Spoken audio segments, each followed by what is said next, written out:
Alright. Little 2v2 tactic tree going down. We're going to hop back into the game and talk about it. Because in part 1, we talked about the sort of establishing motifs. How this team on the right, the aggressors, Team EG, began to really bring the noise against Incredible Miracle with the very standard Hellion Ling stuff. And we saw how just phenomenally fragile this style is to counterplay, particularly from air. Now, in this current moment, we can just sort of do a brief run-through and see that no one's really doing well. Everyone's kind of having a hard time. Weirdly, the guy that went for the 10 pool has the most amount of drones. Alright, cool. So, in this position, with the opportunity to just go absolutely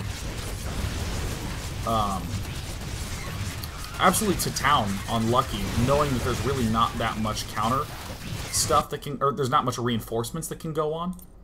This color coding is kind of stinker, so I'm gonna do this. Yeah. Oh, those colors are gorgeous. The idea of trying to burst in here and kill off, if even a few drones, I like a lot. And this, I think, is the pretty typical situation that Hellion Zergling players will wind up in, which is they've done so much damage because they've been 2v1ing in 2 spots that it's time to begin to tech up. So I have to pull back a little bit to talk about the way that they're going to be responding. Zerg's really easy to cover. Zerg is gonna be on one base for a long time. That's generally what happens after a 10 pool. You will see a lot of tech to layer, one base roach sort of follow-ups. Makes total sense. This Zerg now has to be able to defend himself against the variety of threats from 2 people. It's kind of hard to do that with an expansion. It's actually very hard to do that with an expansion. But I like what we're seeing out of this build order setup from the EG Terran down in the south position, who we're going to make green. Oh, those lush colors. Very gently beginning marine upgrades. Very gently adding in combat shield. Rallying a little bit away. Actually, where are the Marines? Oh, there they are. Sorry, lost them. And we see one of the most slight and subtle of emotions towards medevacs ever. Just the most gentle, tiny, itty-bitty tech. I mean, look, there's not an extra reactor on the barracks because, I mean, 12 Marines and 2 medevacs is, like, sickeningly powerful at this point in the game. Xenocider, I think, has the right idea in mind with just very careful positioning, continuing to try to defend. And again, if there was ever an attempt to go for an expansion in any of this, it would be sort of a horrific outcome. Team Red from Lucky Squirtle would win with ease. So what is actually going on at this point in time? The aggressive players, our Xenocider EG combo, has appropriately identified that this Zerg player is more or less boned. Boned as in he can't be doing anything very different. He can stay status quo and make lings, or he can just chill, avoid any conflict, and drone. He's not someone to worry about. We're going to know exactly what he's up to. It's droning or linging, and that's it. Protoss, pretty sure we did a lot of damage to him. What are his options? We see a Stargate, we see gateways, so he can be getting a lot of gateway units. And then there's more Oracles, more Void Rays, more Phoenixes. Marine Medevac covers all that super well. So in a sense, this Terran player is building up to be the most terrifying force in the frickin' game. So there's something that I said very early in part 1, very early in the watch through of this game, that I said, this Zerg player can't really develop. And we've even seen this. Xenocider did build a few more drones, and they promptly became defensive structures and promptly died. Xenocider has not advanced. The Zerg player will rarely be the advancing one. The onus is on the non-Zerging player to continue to do that. The player who can build workers and units at the same time. So in a sense, this Zerg player has been saying, alright, I'm going to take one for the team in order to let this Marine medevac combo build up. So this is actually the power army. This is just the sickest leveling up we've ever seen. And look at this. Why is it important to let your ally die? I mean, Xenocider's going every which way, doing every which thing. Now, who is the player that these people want to attack? The Zerg has already self-identified as someone who is either gonna Ling or drone and can't do anything else. Because there's a huge attack that went on earlier. So it's absolutely the Protoss, and it's not even a close decision in the slightest. I don't think that there's any choice to expand at all. I don't think that exists. Maybe reactor and then giving this barracks on. Maybe building a command center and leaving it in the base. But no expanding at all. Expanding is very, very scary.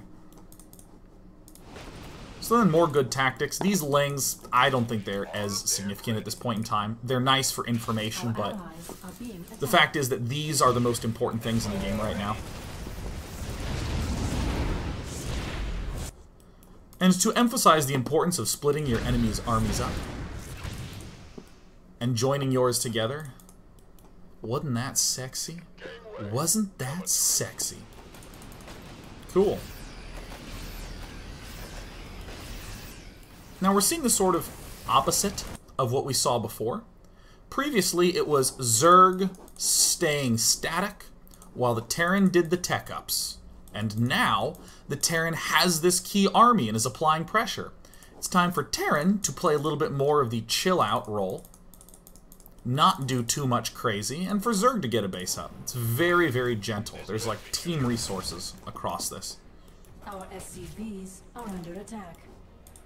Widowmine, Viking coming up, very defensive moves. Only in a 2v2 does this happen all the time. Like, all the frickin' time. I'm gonna say something I've said many times. I'm amazed Squirtle has still yet to try to just blast this down with air. I'm amazed. It's very noble of him and sweet to want to save his buddy. I mean, that's very, very nice of him. I think that he should probably get a badge on his Boy Scout. I don't know what it's called. It's not a bidet. That's something totally different. What's this? It's a sash. It's a sash is the word. Alright, cool. Nice. You want a piece of me, boy? So I got totally distracted by that. Yeah, this is pretty common to let die, but I mean, I think that the Team Squirtle is playing just so very, very reactively throughout all this. And sort of mispositioning. This is unnecessary. These are just losses, straight up. Now, typically, it would be poor choice to continue to make Zerglings at this late phase in the game. But we've basically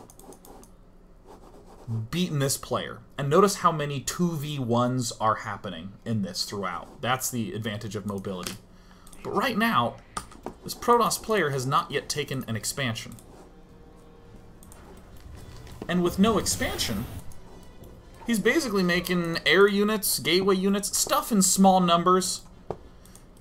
We can easily continue to flood lots and lots of Zerglings and be having a dandy old time. So notice that with ish micro, Squirtle is able to break through here with ease, kill off all the drones. I don't know why it didn't happen earlier. I think this, honestly, this is something that is probably more frequent with 1v1 to 2v2. Is where you go, man, we're screwed, man. I'm just going to attack this guy with oracles. And then it just works because he has, like, a Spore Crawler and 10 drones. And he has, you know, 90 Zerglings, because that's all he's made. We're at the 16-minute mark. The counterplay, I think, is oh so critical against the hyper-aggressive players, especially on a map like this that's just super strong. So yeah, great. Incidentally, these oracles showed up, and just perfect decision-making from the EG team. Just, yeah, let's just go kill them. No reason to pull back. Let's let the ally die. We're already ahead. They have one dead player, and it's okay for us to have a mostly dead player and one living one. Our allies' base is under attack. This is like 0.1 of a Zerg up here. This is like 0.3 of a Zerg. We have one Terran, and we are rapidly running out of a Protoss. You can see the 2v1s continue to happen throughout. The most effective moments in this game are with the counterplay, either of Zergling counterattacks from Lucky, or Oracle counterattacks from Squirtle. I just think it was a very solid game played out by Xenocider and Suppy. Although there were those periods where it was like, Zerg has no air. How's Zerg gonna... And there's the good game. Nice. Now, how long has this segment been going on? I have no idea. Can someone tell me how long? How long? How long been has this segment? I don't know. You know, let's do this. Let's take any questions about this segment right now. Any questions about this game? Because, I mean, I have another one that's like a lot shorter, and I was kind of expecting it to go longer, but I don't know. I do 1v1 analysis all the time, and 2v2 analysis almost never. So my timing was bad. Oh, it's been going about 15 minutes, it seems. 12 minutes. We need to take some questions. Probe toss. Why didn't he use the oracles? Well, I know what you mean. Why didn't he, like, run in and try to kill the other guy? But I think that there's this kind of instinct of wanting to keep everyone alive. To just be like, oh, my poor, sweet, noble, darling little ally, and then you rush to help him, and then you rush back to help yourself, and rush back to help him, and then it's all terrible. What happened to T3? Tier 3? I don't know. How do I get the colors to be so bright? Ask TotalBiscuit. We're going to open up questions to the public. This is insane. Oh my god.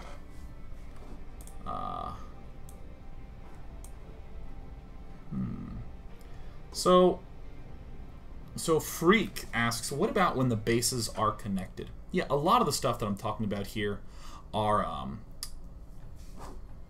when there's this split-uppedness of the bases. I'm not really going to address connected bases that much in this episode because this accentuates the importance of maintaining aggression and how to counterplay against aggression, which I really think is one of the hardest things to do in 2v2 and one of the most foreign-feeling things.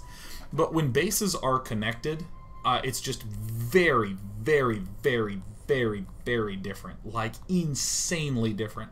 You can do a lot more synergistic things where, players have done this, where, like, a Terran player will go for barracks with bunkers, get gas, and the Zerg player will expand and go mass drone and tech really fast, and the Terran will dump all the money to the Zerg, and all of a sudden there's like 30 Mutalisks very early in the game. And Terran's just been making Marines defenses and expanding a lot and just feeding money. There's weird things like that. Yeah. So Unlimited Alchemist, let's do this. Says, my friend and I often play 2v2 but have a hard time playing the defensive role. Perfect, great. We scout early with workers but tend to lose from not having enough stuff. Are we expanding too soon? Yeah, totally.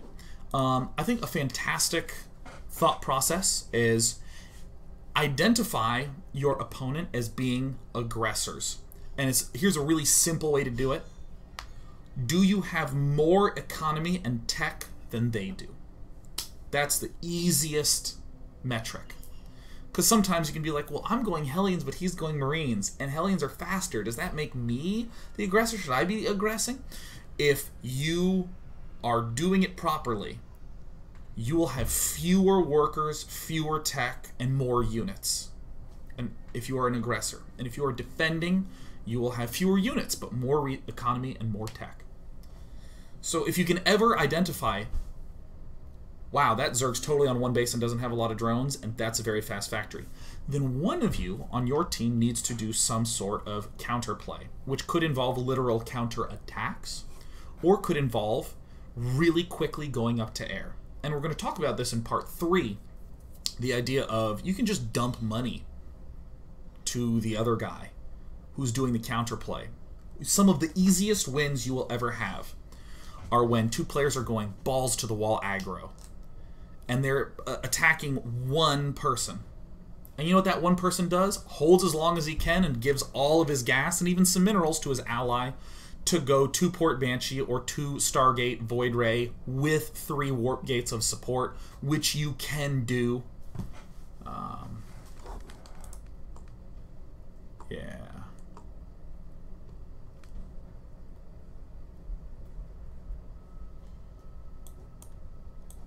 Oh, wow. Harbinger of Doom just said, I never thought of letting your ally die as an advantage. You've shown how it can be. I usually think of 2v1 as an automatic disadvantage. And that's it. That's all I said. Thank you. I really appreciate it. And XYZ, you're sexy. Let's do another one.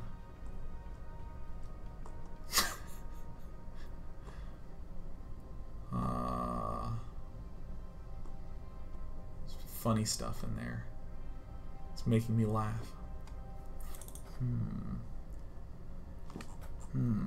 There's too much entertaining content. Okay, I'm really gonna focus here. I'm really going to actually stew and think and go through this.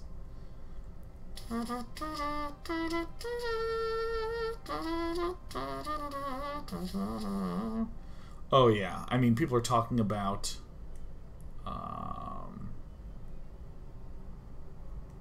actually, I'll take a question from Sin Protocol. I have a huge problem reading my opponent in lower level play. I either find I make units defensively when I actually have enough to attack, or do the same thing and get steamrolled out of my mind.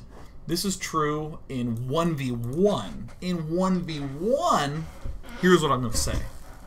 In 1v1, all you have to really focus on until at least Master is just never missing worker production, never missing supply depot production. And then spend your damn money. Those 3 things. Build workers, don't miss depots, spend your damn money. That overrides everything. If you miss a window to attack, it doesn't matter because he's 4 times as much shit as he does and you win anyways. Pow. What about 2v2 though? Interesting. I would honestly begin with the same-ish advice.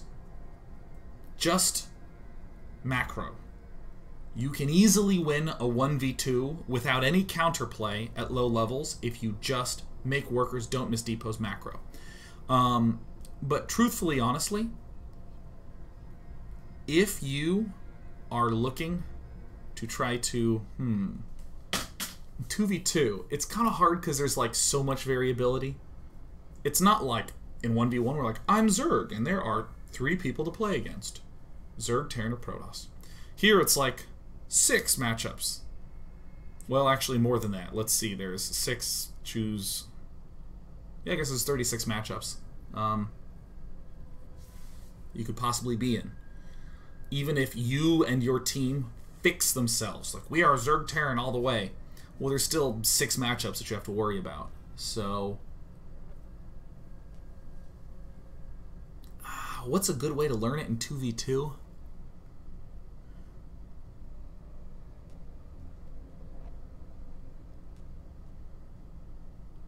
Here's the advice I'm going to give that I think might make me an asshole. I want you to get a buddy. And I want you to not worry about reading your opponent. I don't want you to worry about that. I want you to think of an attack-focused strategy, and then I want you to commit hard to it. To the point where you're doing it like every game. Commit hard to it. Really hard. Make sure you get your timing spot on. Make sure you are nailing the production and depots when you need them to. And when you have that build spot on, and you're doing it, you will start to feel problems. Man, I'm really good at winning when me and my ally fight someone who doesn't go air. But when he does go air, that's when we lose. And now you have a clear thing to look for. I am looking for any hint that he's going air. Maybe I'll look for when he starts to go air and send in an overlord. Maybe I'll just send an overlord at 6 minutes because that seems to be right. The important thing is not to go into scouting and think, I need to read him. You need to look for something specific. And the best way to know what the specific thing you're looking for is just to lose a bunch. I went out, I played, and I'm winning, and then this thing caused me to lose, so I'm going to look for this thing. There you go. When we come back, we're going to look at another game on this map. It is called Sacred Path. Wow, that's amazing. This is Nerchio and Paranoid versus Vortex and Hero Marine, where we're going to, again, see one team perform as the aggressors and one team perform as the defenders. And we'll see what goes wrong on the defendor side again. Stay tuned.